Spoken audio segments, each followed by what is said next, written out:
Hai, hari ini gue mau update beberapa perkembangan gue di Bibit, dan gue mau kasih tahu ada beberapa fitur penambahan dari Bibit untuk kita nih sebagai user supaya pengalaman itu makin asik gitu pakai Bibit.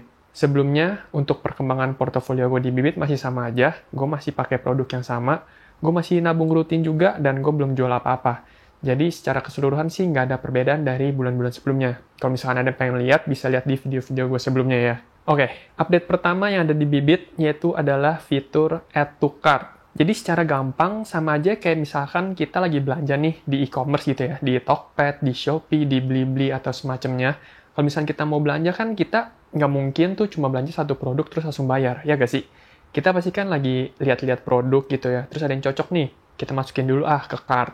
Terus sambil belanja-belanja lagi, kita tambah lagi ke cart. Nanti setelah itu, pas di cart kita baru sortir lagi kan, yang mau kita beli dan yang nggak mau kita jual. Yang nggak mau kita beli. Terus tinggal di delete aja.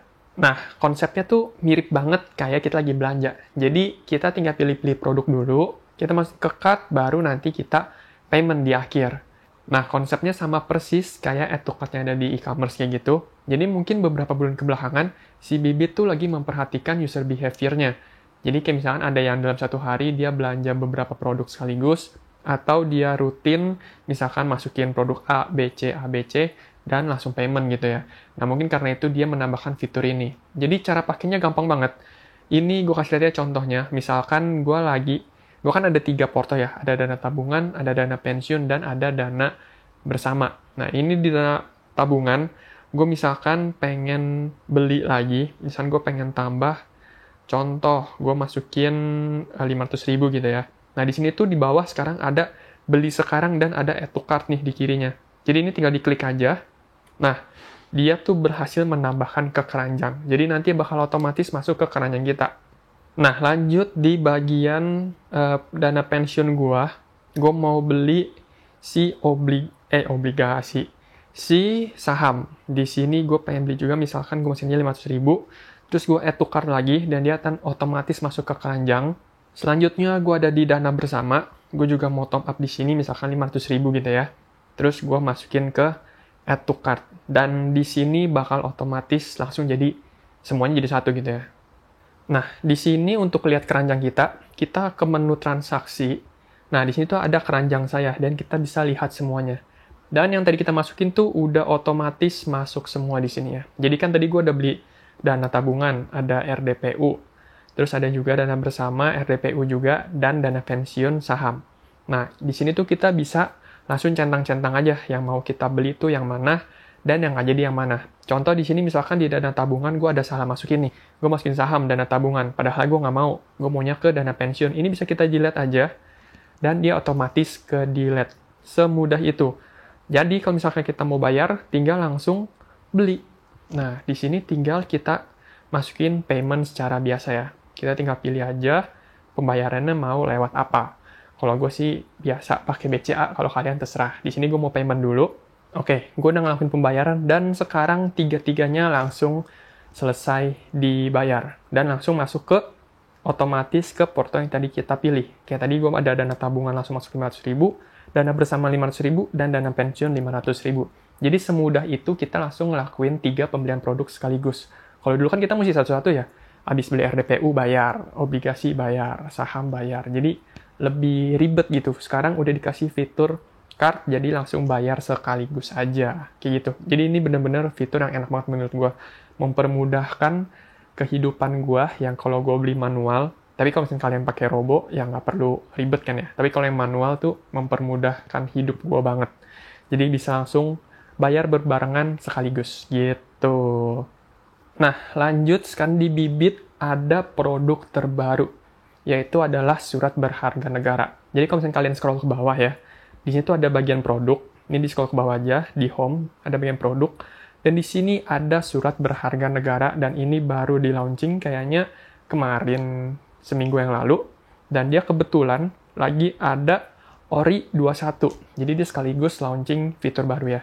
Jadi di sini bisa beli surat berharga negara langsung di Bibit. Kalau biasa gue itu selalu belinya tuh lewat bank. Kalau gue pakai BCA. Cuma sekarang bisa di Bibit gitu. Untuk pembeliannya, pertama kali kita harus registrasi dulu. Ini tinggal buat akun Stockbit, karena kan kalau misalkan kita mau beli SBN itu kita harus punya SID ya. Nah, di situ tuh untuk di Bibit sendiri belum ada. Jadi kita harus registrasi dulu ke Stockbit, dikonekin ke Stockbit, dan kita masukin data diri dulu lah. Nanti baru bisa untuk beli. Dan cara belinya juga gampang. Kalau udah registrasi, tinggal pencet aja si SBN-nya ini. Misalnya kita mau beli Ori 21 gitu ya. Dan tinggal pencet beli nanti setelah kalian registrasi. Habis itu tinggal tentuin harga dan selesai. Sesimpel itu. Jadi nggak perlu lagi ribet-ribet ke bank atau pakai internet banking juga bisa. Tapi sekarang tinggal pakai Bibit aja, udah tinggal beli. Kayak gitu, mantep. Jadi mempermudah banget sekarang sih untuk beli surat berharga negara. Di sini imbal hasilnya si Ori 21 itu ada 4,9% per tahun.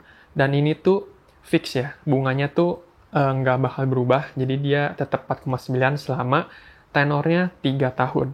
Untuk pembeliannya minimal 1 juta dan maksimalnya 2 miliar gitu.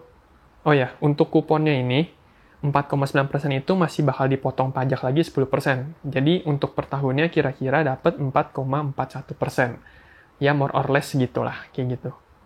Nah, pasti banyak yang nanya nih, kalau gitu bedanya sama reksadana obligasi sama SBN ini apa nih? Nggak ada bedanya dong. Oke, yang pertama untuk surat berharga ini, untuk pokok dan bunganya itu dijamin oleh undang-undang negara. Jadi, udah pasti aman banget. Kalau misalkan di reksadana obligasi, itu nggak ada yang jamin. Jadi, ada kemungkinan untuk si surat utangnya itu ada kemungkinan gagal bayar. Yang kedua, return dari SBN ini udah pasti tetap. Di sini Ori 21 ini kuponnya fixed rate 4,9% per tahun. Kalau reksadana obligasi, dia bisa naik atau turun, jadi ya tergantung market. Yang ketiga, SBN ini tuh punya jangka waktu tenor selama 3 tahun. Ini untuk yang si Ori 21. Jadi selama 3 tahun ini dana kita nggak bisa ditarik. Cuma nanti ada satu waktu, kalau misalkan yang mau early redemption tuh bisa. Jadi dijual lebih cepat daripada waktu tenornya. Kalau reksadana obligasi ini fleksibel, dia bisa ditarik kapan aja dan dijual kapan aja. Kalau misalkan si SBN, dia kan udah mengendap 3 tahun dan nggak bisa ditambah lagi. Kayak gitu. Jadi kira-kira gitu penjelasannya. Terus pasti ada yang nanya juga, mendingan mana bang? Mendingan SBN atau mendingan reksadana obligasi? Jawabannya tergantung. Kalau misalkan lu butuh dananya itu masih 3 tahun lagi, dan lu nggak mau ngotak-ngatik duitnya, kayak misalkan lu nggak mau tarik atau lu nggak mau tambahin, itu boleh banget kalau lu mau pakai SBN. Dan dia tuh bener-bener minim risk banget, bisa dibilang nggak ada resikonya, karena ini udah dijamin sama negara.